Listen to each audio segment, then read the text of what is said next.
Mohanavani Telugu podcast శ్రోతలకు నమస్కారం. సైనికులను గౌరవించడం అంటే మనల్ని మనం గౌరవించుకోవడం. జై హింద్, భారత్ మాతాకు జై. Blank cheque. వినండి, విమానంలో నా సీట్లో కూర్చున్నాను. ఢిల్లీలో 6-7 గంటల ప్రయాణం, మంచి పుస్తకం చదువుకోవటం, 1 గంట నిద్రపోవటం, ఇవి నా ప్రయాణంలో నేను చేయాలి అనుకున్నవి. సరిగ్గా టేకాఫ్ ముందు నా చుట్టూ ఉన్న అన్ని సీట్లలోనూ సైనికులు 10 మంది వచ్చి కూర్చున్నారు. కాలక్షేపంగా ఉంటుందని పక్కన కూర్చున్న అతడిని అడిగాను, ఎక్కడికి వెళ్తున్నారు అని. ఆగ్రా సార్, అక్కడ 2 వారాల శిక్షణ తర్వాత ఆపరేషన్కి పంపిస్తారు అన్నాడు అతను. 1 గంట గడిచింది. అనౌన్స్మెంట్ వినపడింది, కావలసిన వారు డబ్బు చెల్లించి లంచ్ చేయవచ్చు అని. సరే, ఇంకా చాలా సమయం ఉంది కదా, లంచ్ చేస్తే ఒక పని అయిపోతుంది అని పర్సు తీసుకుని లంచ్ బుక్ చేద్దామనుకున్నాను. ఇంతలో మాటలు వినిపించాయి. మనం కూడా లంచ్ చేద్దామా అడిగాడు ఆ సైనికులలో ఒకరు. వద్దు, వీళ్ళ లంచ్ ఖరీదెక్కువ, విమానం దిగాక తిందాలే అన్నాడు మరో సైనికుడు. నేను ఫ్లైట్ అటెండెంట్ దగ్గరికి వెళ్ళాను. వాళ్ళందరికీ కూడా లంచ్ ఇవ్వండి అని డబ్బులు మొత్తం 11 లంచులకి ఇచ్చాను. ఆమె కళ్ళల్లో నీరు. నా తమ్ముడు వార్లో ఉన్నాడు సార్, వాడికి మీరు భోజనం పెట్టినట్లు అనిపిస్తుంది సార్ నాకు అంటూ నా 2 చేతులు పట్టుకుంది. నేను నా సీట్లోకి వచ్చి కూర్చున్నాను. అరగంటలో అందరికీ లంచ్ బాక్సులు ఇచ్చేసింది. సైనికులు సంతోషించారు, ధన్యవాదాలు తెలిపారు. నేను భోజనం ముగించి విమానం వెనక్కి వాష్రూంలోకి వెళ్తూ ఉన్నాను. వెనుక సీట్లోంచి ఒక ముసలాయన వచ్చారు. నేను అంతా గమనించాను. మీకు అభినందనలు, నాకు భాగస్వామ్యం ఇవ్వండి అంటూ చేతిలో చేయి కలిపారు. ఆ చేతిలో 500 రూపాయలు నా చేతికి తగిలాయి.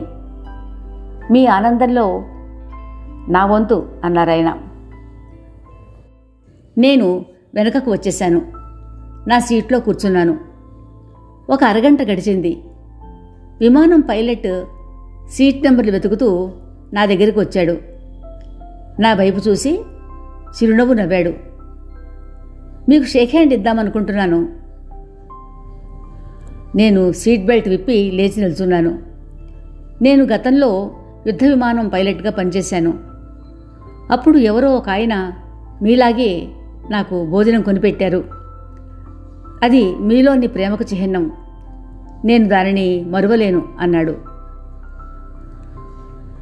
విమానంలోని ప్యాసింజర్స్ చప్పట్లు కొట్టారు. నాకు కొంచెం సిగ్గుగా అనిపించింది. నేను చేసినది ఒక మంచి పని అని చేశాను, అంతేగాని పొగడ్తకు కాదు. నేను లేచి ముందు సీట్ల వైపుకు వెళ్ళాను. ఒక 18 సంవత్సరాల కుర్రాడు నా ముందు చెయ్యి చాపాడు. షేక్ హ్యాండ్ ఇస్తూ ఒక నోటు పెట్టాడు. ప్రయాణం ముగిసింది. నేను దిగడం కోసం డోర్ దగ్గర నిలబడ్డాను. ఒక ఆయన మాట్లాడకుండా నా జేబులో ఏదో పెట్టి వెళ్ళిపోయాడు. అది మరో నోటు. నేను దిగి బయటకు వెళ్లేలోగా నాతో పాటు దిగిన సైనికులందరూ ఒకచోట కలుసుకున్నారు. నేను గబగబా వాళ్ళ దగ్గరకు వెళ్ళాను. నాకు విమానం లోపల తోటి ప్యాసింజర్స్ ఇచ్చిన నోట్లు జేబులోంచి తీసి వాళ్ళకి ఇస్తూ, మీరు ట్రైనింగ్కు వెళ్లే లోపల ఈ డబ్బు మీకు శాండ్విచ్ తినడానికి పనికి వస్తుంది. మీరు మాకిచ్చే రక్షణతో పోలిస్తే ఏమి ఇచ్చినా తక్కువే.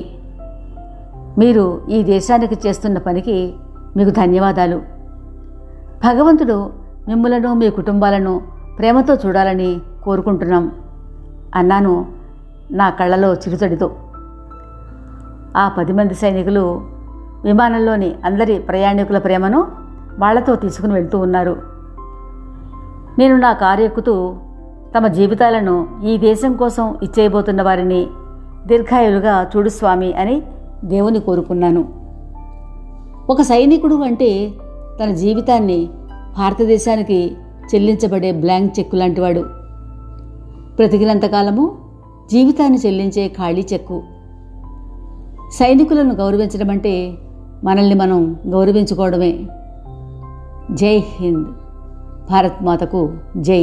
పంపినవారు శ్రీ వలిశెట్టి లక్ష్మీశేఖర్ గారు. వీరస్వర్గము చేరిన మన తెలుగు సైనికుడు మురళీ నాయకుకు అంకితం మన మోహనవాణి ద్వారా.